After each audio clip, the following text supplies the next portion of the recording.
Hai teman-teman, kita berjumpa kembali pada topik kenali obat diabetesmu. Sudah memasukin episode yang ketujuh. Pada episode yang ketujuh ini kita masih belajar tentang farmakokinetik insulin lanjutan. Oh ya, farmakokinetik ini maksudnya adalah ilmu yang mempelajari tentang perjalanan obat mulai dari diminum atau diinjeksikan sampai menimbulkan efek dan sampai berakhirnya efek tersebut di dalam tubuh. Jadi farmakokinetik insulin yang berikutnya ini adalah yang ketiga untuk insulin manusia kerja menengah atau disebut intermediate acting. Nah, yang termasuk di dalam golongan insulin ini adalah sebagai contoh itu adalah produk Humulin N. Jadi nama dagangnya Humulin N. Yang kedua Insulatat, dan yang ketiga disebut Insuman basal.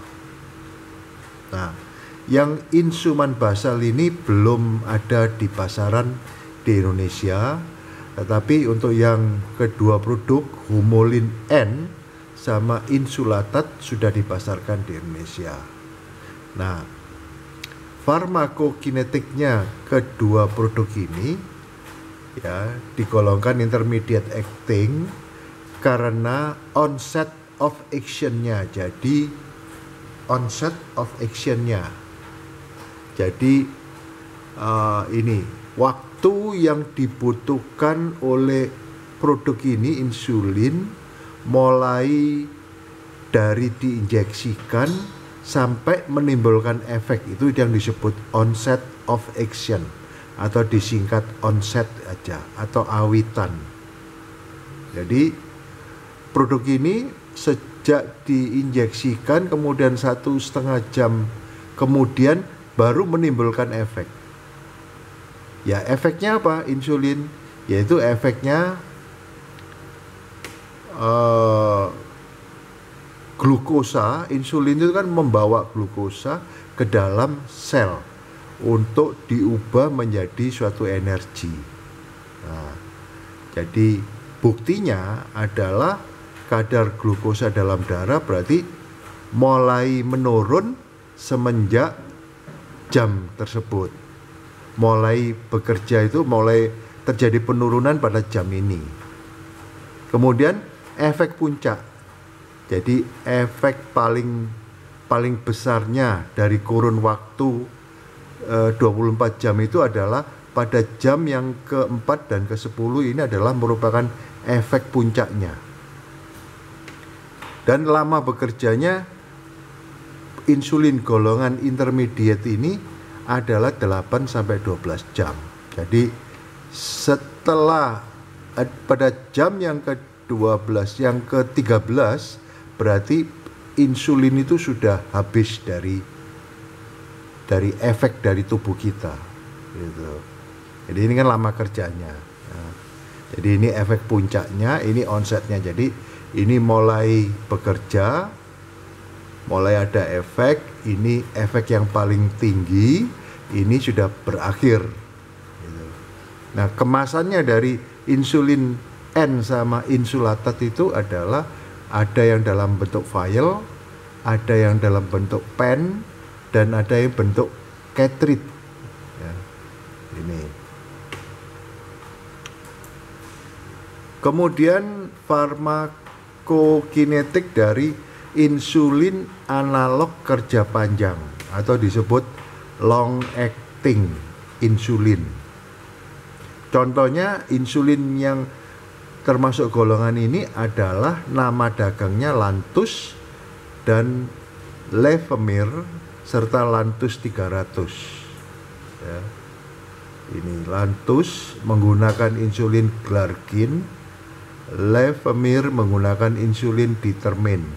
Ya. Jadi Lantus sama glargin. Ya. Dan onset of action-nya ketiga macam obat ini, insulin ini adalah 1-3 jam. Jadi setelah diinjeksikan jret 1 jam kemudian baru menimbulkan efek. Nah, terus efek puncaknya di sini hampir tanpa puncak. Berarti apa? Maksudnya berarti semenjak menimbulkan efek dia datar terus. Efeknya segitu aja, nggak ada efek puncaknya dia. Tapi efek yang demikian ini dia dapat bertahan selama 24 jam. Gitu. Jadi ini sangat penting digunakan agar selama 24 jam ini kadar gula dimaintain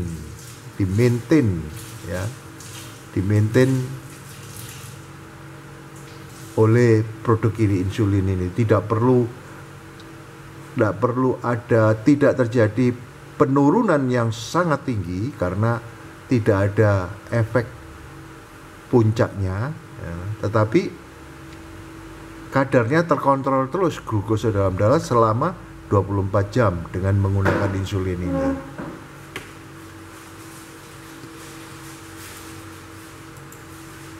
Nah, contohnya tadi sudah disebutkan, ini contoh kemasannya. Ini yang intermediate acting, jadi Humulin N. Ini kemasannya dalam bentuk pen.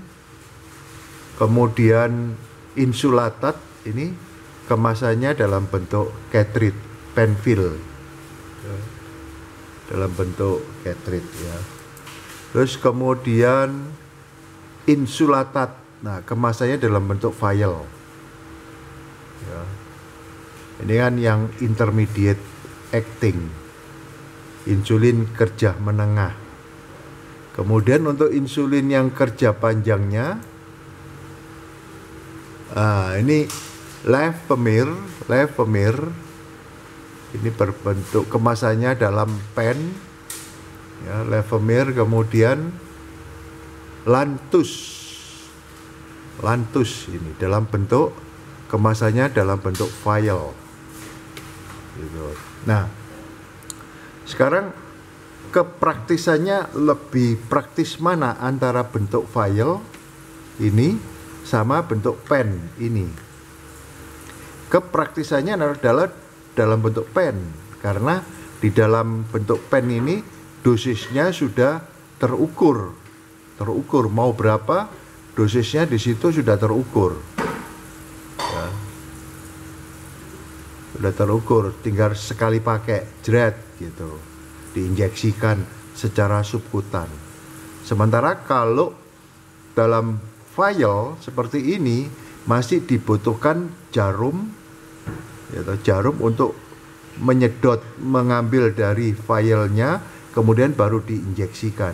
Jadi dengan jarum itu dia bisa mengukur dia butuh dosis berapa, jadi pengambilannya sesuai dengan dosis, kemudian baru diinjeksikan. Gitu. Jadi sebenarnya lebih praktis yang dalam bentuk pen. Kalau seandainya mau dibawa kemana-mana, bawaannya lebih gampang, ya.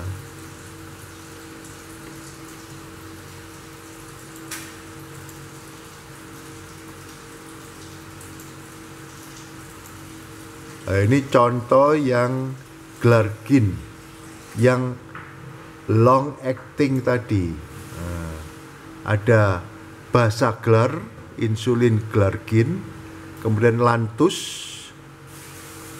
Jadi sudah, terus ini Sansulin Lock. Sansulin Lock kemasannya. Ya. Ini termasuk insulin yang long acting tadi, yang tanpa puncak. Onsetnya tadi setengah jam sampai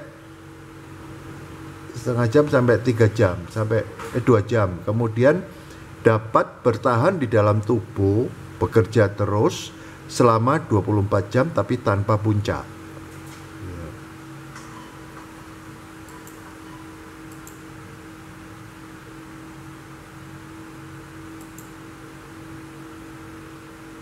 Nah, kita lanjut untuk golongan insulin analog kerja ultra panjang. Ya. Kerja ultra panjang, apa maksudnya? Insulin ultra long acting. Nah, produknya hanya ini, Tresiba, nama dagangnya Tresiba. Nama dagangnya Tresiba.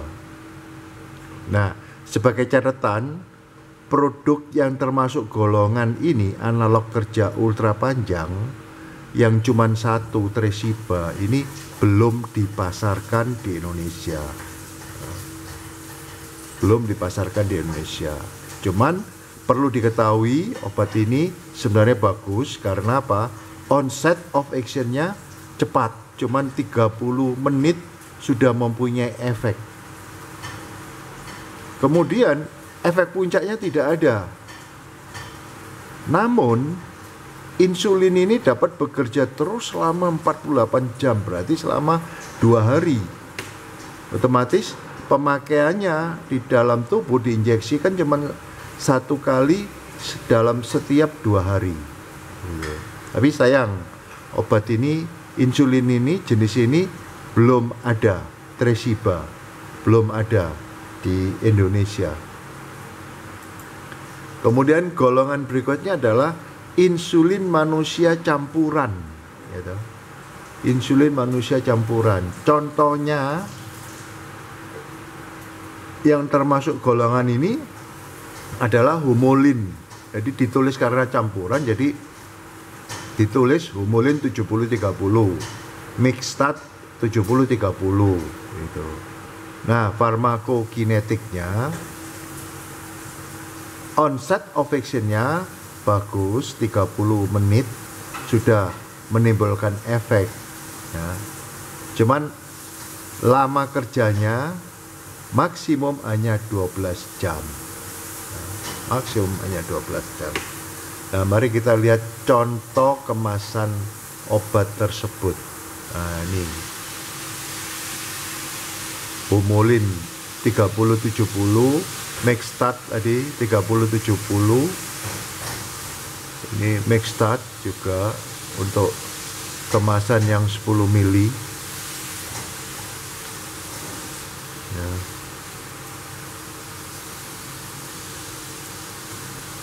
Nah, farmakokinetik dari kelompok yang ketujuh ini adalah insulin analog campuran. Insulin analog campuran. Di episode sebelumnya dijelaskan pengertian analog. Pengertian analog adalah insulin yang dikembangkan melalui bakteri E. coli. Kemudian direkayasa secara genetik, dirubah. Mungkin dirubah onsetnya atau dirubah lama kerjanya sesuai yang diinginkan. Ya, ini insulin analog campuran. Kalau yang keenam tadi insulin manusia campuran. Ya, kalau ini analog, insulin analog. Insulin dibuat melalui bakteri tadi E. coli, kemudian dirubah secara genetik, ya, sehingga menjadi insulin seperti ini. Contohnya Humalog Mix, ya. Jadi ini merupakan campuran insulin 75 dan 25. Jadi ini insulin bekerja cepat dan insulin bekerja lambat. Ini campuran antara dua insulin. Satu berbentuk lispro, yang satu berbentuk protamin. Ya. Jadi lispro ini kan kerjanya panjang. Aspat juga kerjanya panjang. Ada lagi yang ketiga 50-50 premix. Ya. Nah, ketiganya ini onset of actionnya 12 jam. Sorry, 12 sampai 30 menit. Ya. Jadi cepat. Lama kerjanya maksimum di sini 4 jam. Ya. Dia efeknya cepat, tetapi masa kerjanya pendek, sekitar 1-4 jam. Ketiga macam insulin ini. Nah, ini contohnya insulin analog campuran. Yang pertama Novomic 30. Novomic 30. Kemudian ini Novomix pennya. Jadi pennya seperti ini. Bentuk fleksibel pennya ini. Fleksibel pen. Jadi kalau digunakan tinggal mengatur dosisnya berapa, di sini dirubah, habis itu terus diinjeksikan. Satu kali ukuran ini untuk satu kali injeksi, satu kali perubahan ukuran untuk satu kali injeksi. Jadi praktis memang. Contoh insulin analog campuran berikutnya adalah Humalox Mix, ya. Humalox Mix dalam bentuk flexible pen juga. Nah, oke. Masih ada berikutnya, silakan nanti tetap di monitor, ditonton, dan silakan subscribe apabila Anda belum subscribe. Terima kasih.